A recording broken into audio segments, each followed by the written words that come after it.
واليوم وشفتي جميع ف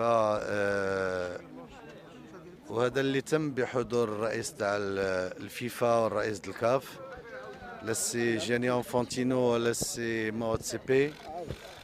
شيء مؤسف جدا اليوم في الرياضة هو أن يحرم فريق وطني مغربي استعد لمدة 6 أشهر بصورة مسترسلة وبصورة جدية باش يشارك في الشان ويمشي يدافع على الحظوظ نتاعو ويدافع على اللقب نتاعو.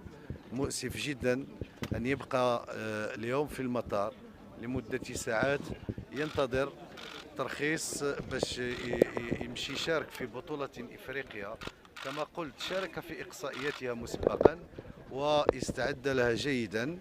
فالأمور أو الملتقيات الرياضية وجدت باش تعطى الفرصة لهذا الشباب، وجدت باش تعطى الفرصة